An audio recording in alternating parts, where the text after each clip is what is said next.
تعرف ان اسكندريه في يوم من الايام كانت اماره اندلسيه؟ ما تعرفش؟ طب تعالى احكي لك.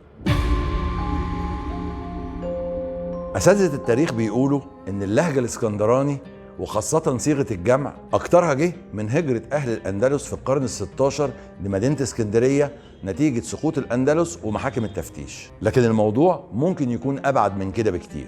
لما أسس عبد الرحمن الداخل الدولة الأموية في الأندلس واستقرت وازدهرت، بدأ أهل الأندلس في التجارة مع الشرق وخاصة مع مدن الشام واسكندرية. كانت من أحب المدن لأهل الأندلس هي مدينة اسكندرية، لأن أهلها سمحين وطيبين وشطار في التجارة وعندهم أمانة. لحد ما جت سنة 813 ميلادية حصلت ثورة كبيرة على الحاكم في مدينة قرطبة بالأندلس. الثورة دي كان اسمها ثورة الربض، لأنها بدأت من حي اسمه حي الربض في مدينة قرطبة. لكن الثورة دي فشلت، وبدأ الحاكم في القبض علل الثوار، وقرر إنه يعدم 300 فرد منهم، وأصدر أمر بنفي كل من شارك في الثورة دي خارج الأندلس. فقرر 15,000 فرد من أهل قرطبة إن هم يركبوا مراكبهم ويرحلوا عن مدينة قرطبة، وكان اختيارهم إن هم ييجوا مدينة اسكندرية عشان يستقروا ويعيشوا فيها، وده طبعا لمعرفتهم بأهلها وطباعها. وفعلا يوصل أهل قرطبة لمدينة اسكندرية ويستقروا في حي الجزيرة اللي هي جزيرة فارس.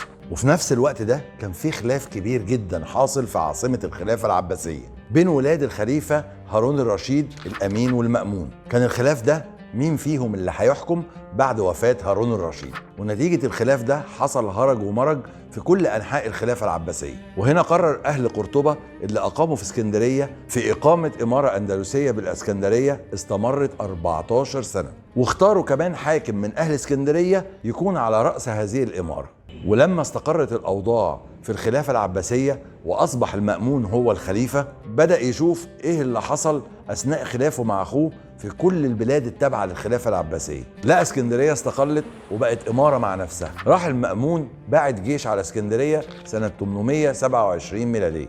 الجيش ده حاصر اسكندرية لمدة 15 يوم، ولما دخلها طلب من أهل الأندلس إما إعلان الولاء أو الرحيل عن اسكندرية. فقرروا إعلان الولاء بشرط ان هم يسيبوا اللي عايز يرحل على اسكندريه يرحل، واللي عايز يقعد يقعد. ركب اغلب اهل الاندلس براكبهم وقرروا الرحيل لجزيره في وسط البحر المتوسط. لكن فضل منهم كتير، ناس كانت اتجوزت من اهل اسكندريه وناس حبت اهل اسكندريه، وبكده انتهت اماره اسكندريه الاندلسيه بعد 14 سنه كامله. لكن فضل في اسكندريه حاجات كتير من اهل الاندلس ومن ضمنها اللهجه. وزي ما قال المؤرخ الكبير المقريزي ان من ضمن اسامي الطريق الجنوبي في اسكندريه اللي هو شارع فؤاد دلوقتي كان المحجه الكبرى، وده كان اسم اكبر شارع موجود في مدينه قرطبه اللي كان فيه قصر الحاكم ودواوين الحكم. وكمان الاندلسيين اطلقوا على الجامع الكبير اللي موجود غرب اسكندريه نفس اسم الجامع الكبير في مدينه قرطبه، وهو جامع الالف عمود.